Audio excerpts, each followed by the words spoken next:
Capítulo 3. Decisiones bajo fuego. En otro cuarto del hospital, Danny, el niño que había vuelto a moverse en pleno funeral, yacía bajo observación. Ya no decía palabras. Ahora solo emitía sonidos guturales, secos, imposibles de comprender. Lo peor era el olor. Un hedor denso, cadavérico, imposible de justificar en un cuerpo que se suponía vivo. Era tan insoportable que la propia familia se veía obligada a esperar afuera, en el pasillo, incapaces de permanecer a su lado más de unos segundos. Mientras tanto, la madre de Danny aún no había regresado del baño. Su ausencia añadía una ansiedad más al ambiente. El tío, preocupado y con el ceño fruncido, había salido momentos antes en busca de un doctor, intentando obtener alguna explicación que calmara el caos que los rodeaba. Cada segundo que pasaba sin que regresaran, aumentaba la tensión, haciendo que la espera fuera casi insoportable.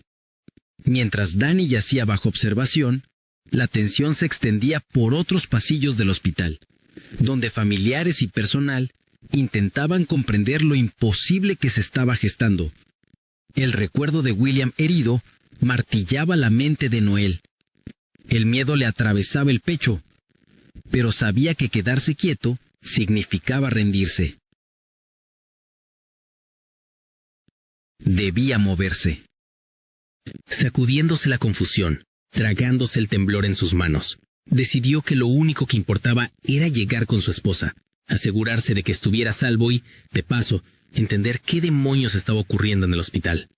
Cada paso lo arrastraba hacia el pasillo principal. El caos lo envolvía.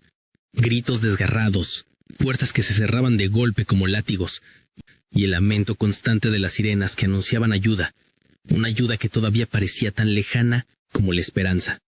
Al llegar al lugar donde había dejado a William, Noel sintió que el aire se le congelaba en los pulmones.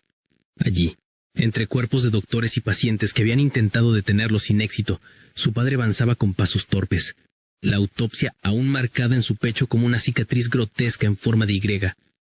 La visión era insoportable. Un muerto caminando, y no cualquier muerto, sino su propio padre. El corazón de Noel latía con fuerza, cada golpe un dolor en el pecho.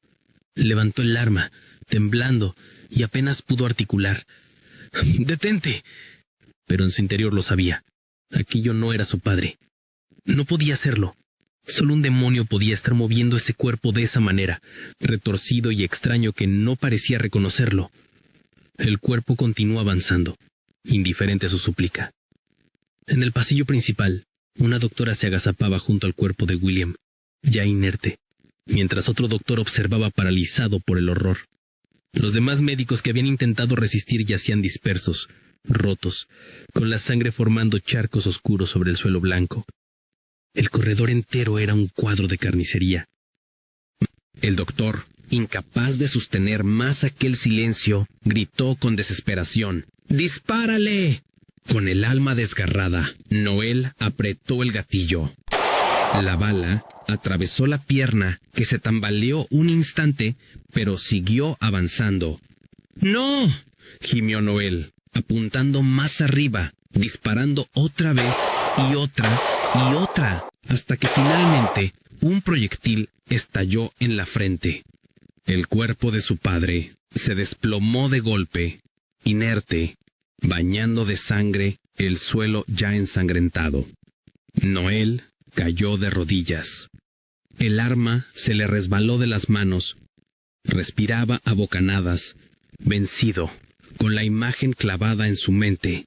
Había tenido que dispararle a su propio padre.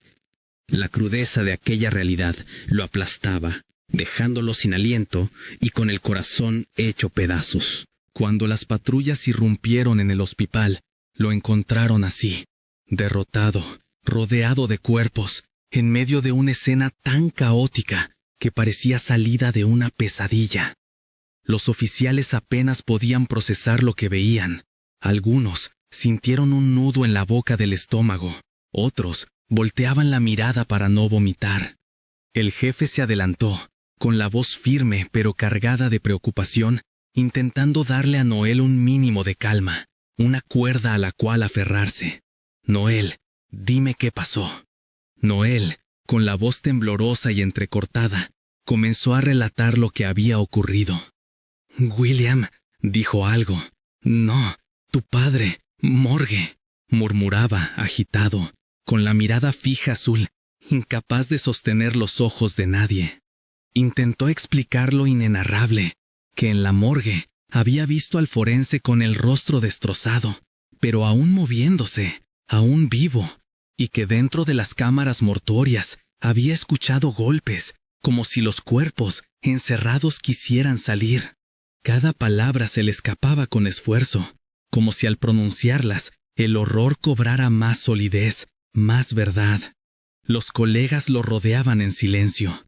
2 de ellos se habían recostado contra las gradas, intercambiando miradas incrédulas. ¿Debían creerle?